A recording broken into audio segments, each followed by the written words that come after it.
Hello everyone, my name is Surendra Kumar and welcome to the e learning class. E learning class के इस online YouTube channel में आपका स्वागत है। जैसे कि आपको पता है कि हम अपने मुख्य परीक्षा सीरीज MPPSC 2020-21 को कंटिन्यू कर रहे थे, जिसमें हमने अपना फर्स्ट लेक्चर कंप्लीट कर लिया था, या रिकॉर्डेड लेक्चर में आपको फर्स्ट लेक्चर अवेलेबल हो गया था।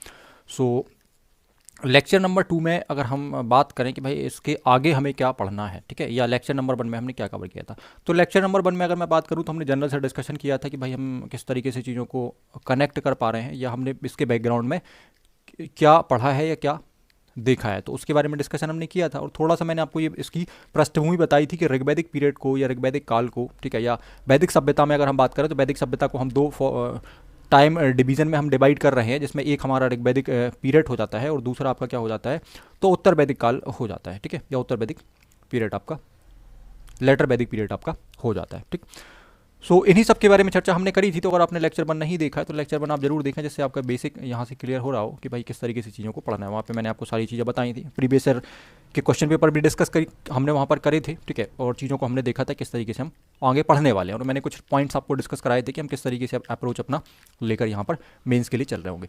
तो अगर आप MPPSC मेंस की तैयारी कर रहे हैं या आप MPPSC को पढ़ना चाह रहे हैं, तो MPPSC मेंस 2020 की हम बात करें या 21 की बात करें, तो दोनों के लिए आपको ये बेनिफिशियरी होगा। और जो नया पैटर्न एग्ज़ाम का बना है, ठीक है, 2020 के लिए, तो उसके अकॉर्डिंग हम यहाँ पर चीज़ें पढ़ने वाले हैं, एक नए पैटर्न के हिसाब से चीज़ों को हम यहाँ पर देखने वाले हैं, ठीक। तो मुख्य परीक्षा सीरीज की अगर हम बात करें तो आपको ये सभी स्टेट PCS के लिए हेल्पफुल रहेगा, ठीक है। और आप जिस भी तरह का सिविल सर्विसेज एग्जाम दे रहे हैं, ठीक है, चाहे हम UPSC की बात करें तो उसमें भी आपको ये हेल्प कर रहा होगा, है ना। वहाँ पर मेंस का थोड़ा सा जो पैटर्न है वो आपका PSC से थोड़ा सा डिफरेंस वहाँ पर रखता है, बट बाकी सिलेबस आपका लगभग सेम है, ठीक है। UPSC का सिलेबस हम बात करें, MPPSC का सिलेबस हम बात करें, तो सिलेबस लगभग सेम है, तो हम लगभग हर चीज़ को कवर यहाँ पर करने की कोशिश कर रहे हैं। तो मैं ये मान के चल रहा हूँ कि आप UPSC की तैयारी भी कर रहे होंगे तो आपको आपके लिए हेल्पफुल रहेगा, आप चीज़ें यहाँ से यूज़ कर पा रहे होंगे, ठीक। और बाकी तो सभी स्टेट PCS में हम इसको यूज़ कर ही पा रहे, चाहे आप राजस्थान PCS की बात करें, चाहे आप UP PCS की बात करें, चाहे आप छत्तीसगढ़ PCS की बात करें, ठीक है। तो जिस भी स्टेट के PCS की आप बात कर रहे होंगे तो वहाँ आपको हिस्ट्री अगर आप पढ़ रहे हैं तो इस हिस्ट्री में आपको ये बेहतर तरीके से आप उसको यूज़ कर पा रहे होंगे, चीज़ों को समझ रहे होंगे, ठीक है। क्योंकि ये जो सिलेबस है या जो भी चीज़ है उसको मैं फाउंडेशन कोर्स की तरह यहाँ पर यूज़ कर रहा हूँ, या उसको काफ़ी डिटेल में बता रहा हूँ, जिसमें आप सभी तरह की चीज़ों को यहाँ पर कवर कर पा रहे हो। अब हम आगे धीरे धीरे अपना जो पढ़ने का तरीका है, नोट्स हैं, जो भी चीज़ें हैं, तो उनको मैं और अब ज़्यादा अपडेशन के साथ आपको चीज़ें अब मिल रही होंगी और हम इसको और बेहतर करने का यहाँ पर पूरा प्रयास कर रहे होंगे, ठीक है। और काफ़ी डिटेल से चीज़ों के ऊपर चर्चा हम करेंगे। तो लास्ट क्लास में हमने क्या देखा भाई, वैदिक सभ्यता या वैदिक काल को हमने देखा कि वैदिक सभ्यता को हम, ठीक है, या वैदिक सिविलाइजेशन को हम 2 पीरियड में डिवाइड यहाँ पर कर लेते हैं। पहला पीरियड जो है आपका वो 1500 से लेकर 1000 तक चलता है, जिसको हम ऋग्वैदिक पीरियड कहते हैं या ऋग्वैदिक काल कहते हैं। और दूसरा पीरियड जो आपका हमने देखा कि भाई ये 1000 से लेकर आपका 600 तक चलता है, और इसे हम क्या कहते हैं, लेटर वैदिक पीरियड या उत्तर वैदिक काल इसको हम कहते हैं। और पहला जो आपका है वो 1500 से लगभग 1000 तक चल रहा होता है। तो लास्ट के लेक्चर में हमने ये जाना था कि भाई इनका जो विस्तार है, ठीक है, लास्ट के लेक्चर में हमने ये जाना था कि इनका जो विस्तार है, तो आर्य सबसे पहले भारत में आते हैं, और ये आते हैं तो कहाँ जाते हैं, तो ये सप्त सिंधु प्रदेश में जाते हैं, ठीक। और इसे ही 7 नदियों की भूमि के कारण सप्त सिंधु प्रदेश कहा जाता है। तो जब आर्य भारत में एंट्री कर रहा है तो मैंने आपको बताया था कि भाई इनका जो विस्तार है वो आपको पता होना चाहिए, ठीक है। तो दक्षिण में ये जो थे वो अरावली पर्वत को टच कर रहे थे, ठीक है। उत्तर में हम बात करें तो जम्मू कश्मीर को टच कर रहे थे। तो जम्मू कश्मीर में अगर हम देखें तो हिमालय की चोटियों के बारे में इनको विशेष ज्ञान था, या इनको चीज़ें पता थी। विशेष क्यों कह रहे हैं, क्योंकि भाई इनको कुछ चोटियों के बारे में पता था कि ये सिलवंत है, ये हिमवंत है, ये मुजबंत है, ठीक है। अब हमें ये कैसे पता चला कि भाई आर्यों को इतना कुछ पता था, तो हमें ये पता चला है ऋग्वेद से। तो आप ये भी मेंशन कर सकते हैं कि भाई ऋग्वेद तथा अन्य वैदिक ग्रंथों में हमें ये जानकारी मिलती है कि आर्यों के भारत में भौगोलिक विस्तार का जो संदर्भ है वो कितना है, ठीक है, या कहाँ तक ये फैला हुआ है। तो ये जानकारी आपको मिल पा रही है कि भाई ये कहाँ तक फैला हुआ है, ठीक। तो पश्चिम में बात करें तो पश्चिम में अफगानिस्तान को ये टच कर रहे थे, ठीक है। और अगर हम यहाँ बात करें पूर्व की ओर, तो पूर्व में आप देखोगे कि ये पश्चिमी उत्तर प्रदेश को टच कर रहे थे, ठीक है, ये मैं आपको बता चुका था। तो इस बात को आप विशेष रूप से याद रखें कि ऋग्वैदिक काल में 1500 से लेकर 1000 BC का जो समय पीरियड है, जो समय है, उसमें आर्यों का जो मूल निवास स्थान था वो सप्त सिंधु प्रदेश को माना जाता है, सप्त सिंधु प्रदेश था। MCQ बन रहा होगा एग्जाम के अंदर, किसी भी एग्जाम के अंदर MCQ बन रहा होगा कि ऋग्वैदिक काल में 1500 से लेकर 1000 BC तक में आर्यों का मूल निवास स्थान क्या था। 4 ऑप्शन आपको दे दिए जाएंगे, तो उस केस में आपको बताना कि भाई इस समय सप्त सिंधु प्रदेश था, ठीक है। कन्फ्यूजन से बचने के लिए मैंने दोनों चीज़ों को एक साथ स्लाइड पे रखा हुआ है यहाँ पर, जिससे आप दोनों में कंपैरिजन कर पा रहे हो। फिर उसके बाद क्या होता है कि जब आर्य आर्यों की हम बात करें तो जब 1000 से 600 बीसी का जो समय पीरियड आता है या समय आता है, तो उस समय इनका जो प्रसार है या विस्तार है वो गंगा यमुना दोआब तक हो गया था। इसका मतलब क्या है कि भाई यहाँ अफगानिस्तान आ रहा था, अब यहाँ पर सप्त सिंधु प्रदेश ही आ गया जहाँ पर ये थे, ठीक है। तो पहले यहाँ ये थे तो वो स्थान अब कहाँ पहुँच गया, पश्चिम में चला गया, ये पश्चिम में हो गया, ठीक है। पूर्व की बात करें तो पूर्व में क्या है, तो पूर्व में अपना इनने विस्तार जो है उसको आगे बढ़ाया और ये पश्चिमी उत्तर प्रदेश को लग रहे थे या टच कर रहे थे, तो अब ये कहाँ पहुँच गए, गंडक नदी तक पहुँच गए, आप देख सकते हैं, ठीक है। ठीक, मतलब यूपी सारा का सारा यहाँ पर इसमें शामिल हो गया, ठीक। फिर हम बात करें कि दक्षिण में क्या है, तो दक्षिण में नर्मदा नदी जो है वो इसकी सीमा बना रही थी, ठीक है। और उत्तर में हम बात करें तो हिमालय की कुछ चोटियों के बारे में इनको और पता चल गया, जिनमें हम बात करें तो मैनाक पर्वत चोटी है या केऊच है, ठीक है। तो इनके बारे में और जानकारी मिल गई, ठीक है। इस बात को आप क्लियर समझ पा रहे हैं, ठीक। तो ये हमने भौगोलिक चर्चा यहाँ पर करी थी कि भाई भौगोलिक जो क्षेत्र इनका है आर्यों का वो कितना था, और दोनों पीरियड को हमने यहाँ पर कंपेयर कर लिया, जिससे दिमाग में चीज़ें आपके यहाँ पर सेट हो रही होंगी, ठीक है। तो अब हम बात करते हैं अपने लेक्चर नंबर 2 की, और लेक्चर नंबर 2 में हमें आज क्या पढ़ना है, तो हम उस पर डिस्कशन यहाँ पर करना स्टार्ट करते हैं। तो लेक्चर नंबर 2 में कुछ सामान्य सी जानकारी हम और देखेंगे, फिर उसके बाद हम प्रशासनिक व्यवस्था या बाकी चीज़ों के ऊपर जा रहे होंगे, ठीक है। ऋग्वेदिक काल से जुड़ी कुछ सामान्य सी चीज़ें यहाँ पर हम डिस्कस करेंगे, ठीक। तो जैसा कि मैंने आपको बताया था अभी, ठीक है, ये लास्ट लेक्चर में डिस्कस किया था कि भाई वैदिक सभ्यता को या वैदिक काल को हम दो कालखंडों में डिवाइड करते हैं, एक तो ऋग्वैदिक काल होता है, एक उत्तर वैदिक काल होता है। दोनों को हम अलग अलग ही यहाँ पर पढ़ने का प्रयास करेंगे, ठीक है। ठीक है, एक साथ भी पढ़ा जाता है बट हम इनको अलग अलग ही पढ़ेंगे, तो टाइम के साथ चीज़ों को हम बहुत बेहतर तरीके से समझ पा रहे होंगे और कंपेरिजन भी कर पा रहे होंगे, ठीक है, कि दोनों में क्या कंपेरिजन है, क्या चीज़ें यहाँ थी और यहाँ पर क्या चेंज आ गया समाज में या बाकी चीज़ों में, ठीक है। तो ऋग्वैदिक का मैंने आपको टाइम बता ही दिया भाई, ये 1500 से 1000 था और ये आपका 1000 से 600 था, ठीक। तो ये आपको क्लियर हो रहा होगा, ठीक। आगे अब हम बात कर लेते हैं, तो ऋग्वैदिक काल के बारे में हम थोड़ी सी यहाँ पर जानकारी देख लेते हैं। भौगोलिक क्षेत्र में आपको बता ही चुका हूँ, ठीक है, कि भाई वैदिक संस्कृति के भारत में संस्थापक जो हैं वो आर्य माने जाते हैं, ठीक है। द फाउंडर ऑफ वैदिक कल्चर इन इंडिया वाज आर्य, ठीक है। सो आर्यों को ही भारत में, या हम बात करें कि वैदिक संस्कृति के संस्थापक के रूप में जाना जाता है। तो अगर आपसे कभी पूछा जाए कि वैदिक संस्कृति के या वैदिक कल्चर जो है, वैदिक कल्चर के फाउंडर कौन थे, तो आप क्या बताओगे, आर्य बताओगे, ठीक है। इस बात को ध्यान रखें, ये भी एमसीक्यू फॉर्म हो रहा होगा या बन रहा होगा, ठीक है। तो अगर आप प्री की भी तैयारी कर रहे हैं या एमपीपीएससी या किसी भी स्टेट सर्विस प्री आप पढ़ रहे हैं, तो प्री में भी जो क्वेश्चंस बनते हैं वो भी हम यहाँ पर बना रहे होंगे, साथ ही साथ उन पर डिस्कशन भी कर रहे होंगे। क्योंकि देखो मेंस अगर आप पढ़ते हो तो मेंस एक कंप्लीट फॉर्मेट, आपका एक कंप्लीट पैकेज होता है। अगर आप मेंस तैयार कर रहे हो तो मेंस तैयार करने से क्या हो रहा है, आपका पूरा का पूरा प्री तैयार हो रहा है, ठीक है।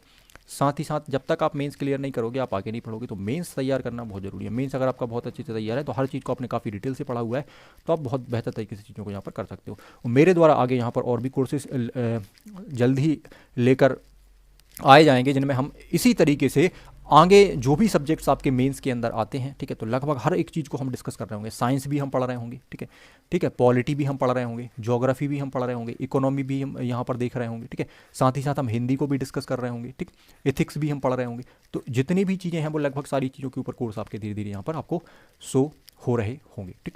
तो आ जाते हैं वापस अपने पॉइंट के ऊपर। तो हम यहाँ पर ऋग्वैदिक काल की बात कर रहे थे, और ऋग्वैदिक काल में हम भौगोलिक स्थिति के बारे में अब थोड़ा सा डिटेल में पढ़ने वाले हैं। हमने एक डायग्राम के थ्रू चीज़ों को समझने की कोशिश करी थी कि भाई जो ऋग्वैदिक काल है या ऋग्वैदिक जो टाइम पीरियड है, जिसमें हमें 1500 से लेकर 1000 तक की बात कर रहे हैं, तो इस टाइम पीरियड के अंदर, ठीक है, क्या क्या हमें देखने के लिए मिलता है, ठीक, ठीक है। तो ये आपका 1500 से रहेगा 1000 BC तक, ठीक है।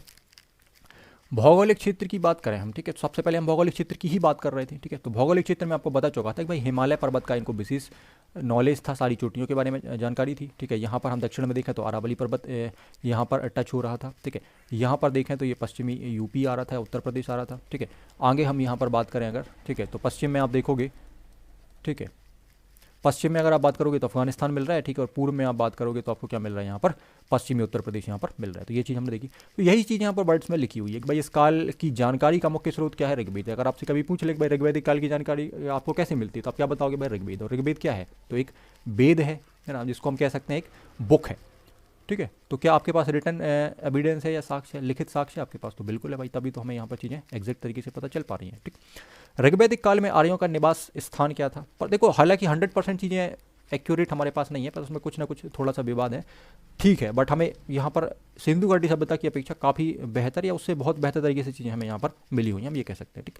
ऋग्वैदिक काल में आर्यों का जो निवास स्थान है वो क्या था, अगर आपसे क्वेश्चन पूछा जाए तो आप क्या बताओगे, सप्त सिंधु प्रदेश। भाई सप्त सिंधु प्रदेश क्यों कहते हैं, क्योंकि यहाँ पर 7 नदियाँ हैं और 7 नदियों की भूमि के कारण ही इसे क्या कहते हैं, सप्त सिंधु प्रदेश कहा जाता है, ठीक। विस्तार की बात अगर आप करें तो भाई विस्तार आप बता चुके हैं कि अफगानिस्तान है, पंजाब है, पश्चिमी उत्तर प्रदेश है, तक इसका क्या था, विस्तार था। ठीक। ऋग्वैदिक काल में आर्य जो है वो हिमालय के बारे में जानते थे। आप कैसे कह सकते हैं, तो ये भी हम बता पा रहे हैं कि भाई इसकी पर्वत चोटियों के बारे में इसमें हमें उल्लेख मिलता है कि इसमें ऋग्वेद में कि भाई हिमबंत है, मुजबंत है, शिलाबंत है। देखो उसी चीज़ को आप शब्दों में कैसे आपको पिरोना या कैसे ढालना, जो डायग्राम था उस डायग्राम को अगर आपने ठीक तरीके से समझा होगा तो आप इन शब्दों को लिख सकते हैं पॉइंट अप्रोच के पॉइंट के फॉर्म में। ठीक है, जो एग्जाम में आपको पूछा जाता है। ठीक, अगर आपसे भौगोलिक स्थिति पूछी जाती है, ठीक है, चाहे हम 3 नंबर की बात करें या 5 नंबर की बात करें या 11 नंबर, किसी भी फॉर्मेट में अगर आप भौगोलिक स्थिति को लिख रहे हैं, देखो भौगोलिक स्थिति अकेले आपसे कभी 11 नंबर में नहीं पूछेंगे, सारी चीज़ें पूछेंगे। अगर आपसे पूछे तो ऋग्वेद के बारे में सारी जानकारी पूछेंगे, तो उस समय आप भौगोलिक इस क्षेत्र को थोड़ा सा यहाँ पर 2-3 पॉइंट्स के अंदर आप समझा सकते हैं। 5 नंबर का कोई क्वेश्चन फॉर्म होता है तो उसमें आप समझा सकते हैं। ठीक है ना, मैं ये कहना नहीं चाह रहा हूँ कि 11 नंबर में ऋग्वेद को या भौगोलिक स्थिति को लिखना है। ठीक है ना, क्योंकि आपसे कंप्लीट क्वेश्चन पूछा जा रहा होगा, है ना। यहाँ पर जैसे ये मात्राओं की कुछ मिस्टेक है तो उनको सही कर दिया जाएगा, ठीक है, बाद में, है ना, इसको ऋग्वैदिक हम बोलेंगे। ठीक है, वैदिक आर्यों को मरुस्थल का भी ज्ञान था, क्योंकि ऋग्वेद में अनेकों जगह पर मरुस्थल के संदर्भ में धन्व शब्द का प्रयोग किया गया है। धन्व आपका जो है वो हो सकता है भाई आपसे 3 नंबर में कभी पूछ लिया जाए, है ना, तो आगे ये बॉक्स के फॉर्मेट में आपको मिल जाएगा। ये 3 नंबर में आपको, देखो यहाँ तो क्लियर आपको दिख रहा है कि भाई ये जो है वो हमने देख लिया कि भाई धन्व जो है, ठीक है, वो किसको कहा जा रहा है, मरुस्थल को कहा जा रहा है, और कहाँ पर कहा जा रहा है, तो वैदिक आर्यों के द्वारा ऋग्वैदिक टाइम पीरियड में। तो आप इसको बड़े आसानी से 3 नंबर में बना सकते हैं, लिख सकते हैं। जहाँ पर देखो हिडन चीज़ें होंगी ना, तो उनको मैंने आपसे कहा भी था कि वो आपको जरूर मिल रही होंगी। ठीक है, वैदिक काल की अगर हम वैदिक पीरियड की बात करें तो इसकी जानकारी आपको कहाँ से मिलती है, भाई वेदों से मिलती है। आप क्या बताओगे कि वैदिक काल की जानकारी हमें वेदों से मिलती है। ठीक है, अब वेदों के बारे में हम आगे डिस्कस करेंगे काफ़ी डिटेल में कि भाई कौन से वेद जो थे वो कब लिखे गए थे और किस वेद के अंदर क्या है, उसके सारे यूनिट्स जो है वो सारे चैप्टर्स हैं, वो सारे चैप्टर हम डिस्कस करेंगे। भाई 10 चैप्टर में किस चीज़ की जानकारी है, उनको काफ़ी डिटेल से डायग्राम के थ्रू हम समझ रहे होंगे। ठीक है, वेदों के बारे में। निर्माता की बात करें तो आर्यों को ही इसका निर्माता कहा जाता है। ठीक है ना, वैदिक सभ्यता की हमने बात करी थी कि वैदिक सभ्यता का निर्माता किसको कहा जाता है, आर्यों को कहा जाता है। ठीक, आर्यों के बारे में अगर हम कुछ जानकारी देखें तो जैसे मैंने आपको कहा था कि भाई आर्य जो है वो एक क्या थे, यायावर जनजाति के लोग थे, कबीलाई लोग थे ना, कबीलाई लोग थे जो क्या करते थे, स्थायी निवास नहीं करते थे, एक जगह पर स्थायी नहीं रहते थे, पशुओं को लेकर क्या करते थे, विचरण करते थे। इस तरीके के ये लोग थे ना, तो एक तरीके से हम लड़ाकू भी इनको कह सकते हैं। ठीक, तो आर्य जो है वो एक भाषा सूचक शब्द है, या आर्य क्या है, एक भाषा का शब्द है जिसका अर्थ क्या होता है, जिसका अर्थ होता है श्रेष्ठ, कुलीन या उदांत। ठीक है, अभिजात्य, उत्कृष्ट, स्वतंत्र। ठीक है, घूमते फिरते इसलिए इनको स्वतंत्र भी इसमें ऐड कर दिया गया है। उत्कृष्ट इनको कहा जाता है, अभिजात्य कहा जाता है, श्रेष्ठ कहा जाता है, कुलीन कहा जाता है, उदांत कहा जाता है। ठीक,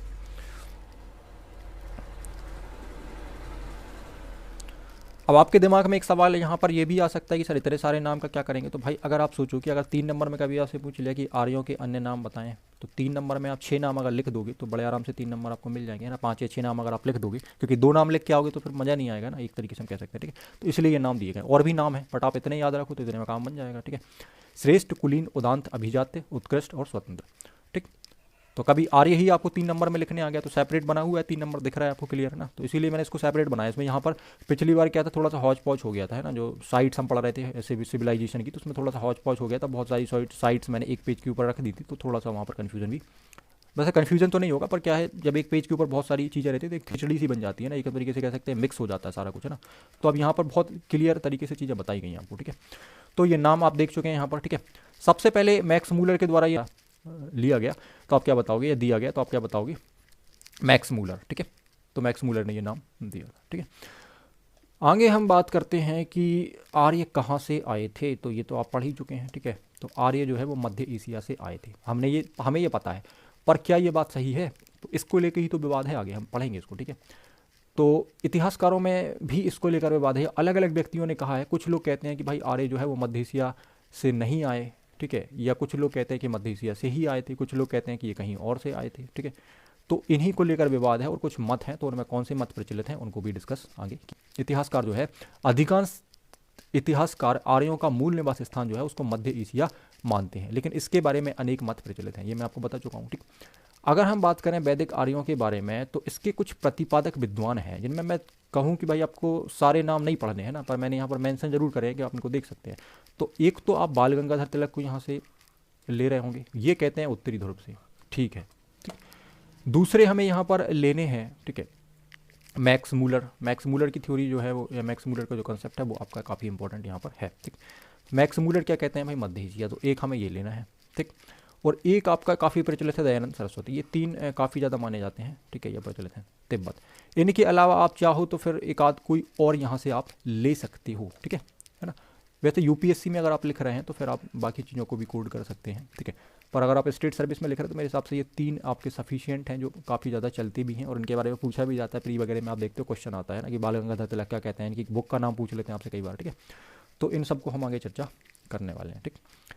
तो आर्यों के मूल निवास स्थान के बारे में जो मत है वो मत आपके क्या क्या है। तो सबसे पहले मैंने बताया कि मैं 3 लोगों के नाम हम यहाँ पर ले रहे हैं। नंबर 1 पर हम बाल गंगाधर तिलक या तिलक को ले रहे हैं, ठीक है। दूसरे नंबर पर हम दयानंद सरस्वती को ले रहे हैं और तीसरे नंबर पर हम क्या कर रहे हैं, मैक्स मूलर को ले रहे हैं। अब मैं यहाँ पर ये सोच रहा था कि यहाँ पर बाल गंगाधर तिलक की एक फोटो लगाई जाए, ठीक है, यहाँ एक दयानंद सरस्वती की और एक मैक्स मूलर की। तो ये वाला काम मैं नोट्स में करके आपको दे दूंगा, है ना। ये जल्दी जल्दी में स्लाइड्स प्रिपेयर हुई हैं तो ये चीज़ मैं नहीं कर पाया, है ना, क्योंकि उससे फिर क्या है, पढ़ने में काफ़ी मज़ा आपको आ रहा होगा और चीज़ें बहुत क्लियर हो रही होगी, दिमाग में पिक्चर सेट हो रहे होंगे। मेरा ये उद्देश्य है या मैंने ये सोचा हुआ है कि भाई इतिहास आपको कुछ ऐसे ही दिया जाए, ठीक है। या इतिहास पूरा का पूरा इतिहास ना, तीनों जो फेज़ हैं इतिहास की, चाहे हम एंशिएंट की बात करें, पूरा का पूरा एंशिएंट आपको डायग्रामेटिकली और कलर्ड फुल नोट्स के अंदर आपको अवेलेबल कराया जाए, जिसके फ्री ऑफ कॉस्ट नोट्स आपको इंटरनेट के ऊपर मिल रहे होंगे। तो अलग अलग साइट्स पे आप जाके डाउनलोड कर सकते हैं और आप अपनी तैयारी बेहतर कर सकते हैं। तो ये प्रयास है और ये बहुत जल्द आपका कंप्लीट भी हो रहा होगा, ठीक है। बस केवल आपको कमेंट्स करके, ठीक है, और लाइक करके चीज़ों को बताते रहना है कि हाँ आपको इस चीज़ की नीड है या नहीं है, ठीक है। अगर अच्छे रिस्पॉन्स मिलेंगे तो मैं इसको, है ना, एंशिएंट इंडिया पूरा कंप्लीट में यूट्यूब के ऊपर फ्री ऑफ कॉस्ट आपको पढ़ाने का पूरा प्रयास यहाँ पर मेरे द्वारा किया जा रहा होगा। और नोट्स भी आपको फ्री ऑफ कॉस्ट में बात आपसे कर चुका हूँ कि भाई फ्री ऑफ कॉस्ट में आपको एंशिएंट इंडिया के नोट्स भी अवेलेबल सारे करा दूंगा। अपडेटेड नोट्स है ना, जिनमें मैंने 10 जगह से चीज़ों को पढ़ा हुआ है, ठीक है, खुद के नोट्स हैं और सारी चीज़ें, तो उन सब का मिक्सअप मैं आपको यहाँ पर करके दे रहा हूँ, जो आपके लिए कंप्लीट पैकेज होगा और कलरफुल नोट्स होंगे, है ना। जनरली आप देखते हो कि कोचिंग्स के नोट्स आपके होते तो हैं बढ़िया, पर आप क्या करते हो उनमें आपको पढ़ नहीं पाते हो, ठीक है। पीडीएफ्स के फॉर्म में होते हैं, है ना, तो बुक के जैसे होते हैं। तो जैसे बुक्स है इतिहास की या चीज़ें हैं तो आप उनको नहीं पढ़ पाते हो ठीक तरीके से, वैसे पढ़ना बुक से ही चाहिए, है ना। तो मैंने वही कोशिश करी है कि भाई एक ऐसा फॉर्मेट बना के दिया जाए जिससे जो भी सिविल सर्विस एस्पिरेंट्स हैं या पीसीएस एस्पिरेंट्स हैं तो उनके लिए चीज़ें कुछ बेहतर यहाँ पर हो जाएँ, ठीक है ना। जैसा कि मैंने आपको बताया था लास्ट वीडियो में कि मेरे द्वारा मैथ्स भी पढ़ाया जाता है, ठीक है ना, रीजनिंग भी मैं पढ़ाता हूँ। तो लगभग आपको इनके वीडियो भी आपको यहाँ पर लगभग मिल जाएंगे ना। इसमें लगभग मैथ्स मेरे द्वारा एसएससी लेवल का मैथ्स सारा पढ़ाया जाता है। तो पर मैं यहाँ पर स्टेट सर्विस की वीडियोज़ आपको अवेलेबल करा दूँगा। स्टेट सर्विस में जिस तरह के मैथ्स के क्वेश्चन बनते हैं, चाहे हम मेंसुरेशन की बात करें या हम अन्य चीज़ों की बात करें, तो उनको भी हम काफ़ी डीप में यहाँ पर चर्चा करेंगे। रीजनिंग के बहुत सारे टॉपिक्स मैं आपको यहाँ पर पढ़ाने वाला हूँ फ्री ऑफ कॉस्ट। तो ये आगे अपकमिंग टाइम में आपको चीज़ें बहुत बेहतर यहाँ पर मिलने वाले। तो इसलिए आप चैनल को जरूर सब्सक्राइब करें, ठीक है, चैनल को लाइक करें, ठीक है, नोटिफिकेशन पर क्लिक जरूर करें, क्योंकि आगे बहुत बेहतर चीज़ें आपको मिलने वाली हैं, ठीक है। समय का थोड़ा सा प्रॉब्लम है मेरे पास, ठीक है, तो इसलिए चीज़ें आपको अभी एक साथ सारी नहीं मिल पा रही। तो धीरे धीरे मैं यहाँ पर मेरा प्रयास ये रहेगा कि आपको चीज़ें सारी की सारी अवेलेबल कराई जाए, ठीक। बाल गंगाधर तिलक की हम अगर बात, तो बाल गंगाधर तिलक कहते हैं कि भाई जो आर्य थे ये उत्तरी ध्रुव से आए थे, ठीक है। ये क्या कहते हैं कि उत्तरी ध्रुव से आए थे या नॉर्थ पोल से आए थे। तो ठीक है, हमने माना भी है कि भाई मध्य एशिया से आए थे, तो थोड़ा सा इनको और शिफ्ट कर लो, है ना, ठीक है। तो उत्तरी ध्रुव से ये आए थे, ठीक है। कैसे पता कि आए थे, तो इनने एक किताब भी लिखी हुई है। ये कह रहे हैं कि the Arctic home of Aryans, इनकी एक किताब है बड़ी प्रसिद्ध, है ना, ठीक है, the Arctic home of Aryans. तो इसी में इनने बताया है कहीं ना कहीं ये कि आर्य जो है वो यहाँ से आते हैं, क्योंकि किताब का नाम ही स्पष्ट हो रहा है कि the Arctic home of Aryans. तो किताब के नाम से ही आप ये बता पाओगे कि ये कहाँ से आते हैं, आर्किटिक रीजन से आते हैं या उत्तरी ध्रुव से आते हैं। क्लियर है बात, ठीक। नॉर्थ पोल, ठीक है, ठीक, the Arctic home of Aryans. तो बुक का नाम यहाँ पे लिखा हुआ है, एग्जाम में हो सकता है भाई ये बुक पूछ लें आपसे 3 नंबर में, है ना। देखो 3 नंबर में आपको बताते जा रहा हूँ, है ना, और जहाँ पर हिडन जो होंगे ना 3 नंबर वो सारे आपको लिखे हुए मिलेंगे इसी, है ना, के ऊपर, ठीक है, नोट्स के ऊपर, ठीक। तो आप देखो इतना तो आपको करना पड़ेगा कि ये चीज़ आप याद रखें, ठीक है, कि भाई, है ना, यहाँ से अगर हो सकता है कि the architect home of Aryans पूछ लिया कि भाई इसके बारे में बताओ, तो आप बता सकते हैं बड़े आराम से कि भाई ये बाल गंगाधर तिलक की बुक है और इसमें इनने आर्यों के जो मूल स्थान है उसके बारे में एक मत दिया था और इनने ये कहा था कि आर्य उत्तरी ध्रुव से आए हैं। तो बस आपके 3 नंबर यहाँ पर बन गए सारे के सारे, ठीक है। तो आगे हम बात करें दयानंद सरस्वती की। दयानंद सरस्वती के बारे में आप बताओगे कि भैया इनकी जो किताब है, तो भाई इनकी जो किताब है उस किताब का नाम क्या है, सत्यार्थ प्रकाश। अभी लास्ट में ये क्वेश्चन आया भी था पीएससी के अंदर, पूछा भी गया था, आप चेक करेंगे तो प्री में, ठीक है, सत्यार्थ प्रकाश, है ना। तो आप ये सत्यार्थ प्रकाश भी 3 नंबर में आ सकता है, आपसे हो सकता है 3 नंबर में पूछ ले सत्यार्थ प्रकाश के बारे में बताएं। तो आप क्या बताओगे भाई सत्यार्थ प्रकाश जो है ये दयानंद सरस्वती की एक किताब है या बुक है, सबसे पहला पॉइंट। दूसरा पॉइंट क्या हो जाएगा, इस किताब में इनने आर्यों के मूल निवास स्थान के बारे में एक मत दिया है। और तीसरा पॉइंट क्या मत दिया है, तो आप बताओगे कि आर्य तिब्बत से आए हैं, ये इनने मत दिया है। अब क्या करना है, उसको शॉर्ट कंप्रेस करना है। मैंने आपको बताया था कि आप 4-4 शब्दों में 5-5 शब्दों में कैसे पॉइंट बना सकते हो ना, तो ये लास्ट में हम डिस्कस कर चुके हैं ना। अब इतना तो देखो, आप अगर मेंस पीएससी की तैयारी कर रहे हो और आप सोचो कि हमें 100% चीज़ें सामने वाला पूरी दे दे, ना, हमें कुछ ना करना पड़े, तो फिर तो वही वाली बात हो गई है ना कि अब आपका पेपर भी कोई दूसरा लिख कर आ जाए ना, तो ये वाली बात। तो थोड़ा सा हम खुद से प्रयास तो करें भाई, जो चीज़ें मैं बोल रहा हूँ या तो उनको आप कॉपी पेन लेके बैठें तो लेक्चर के दौरान ही उनको नोट कर लें जो मैं बताना चाह रहा हूँ, है ना, ठीक।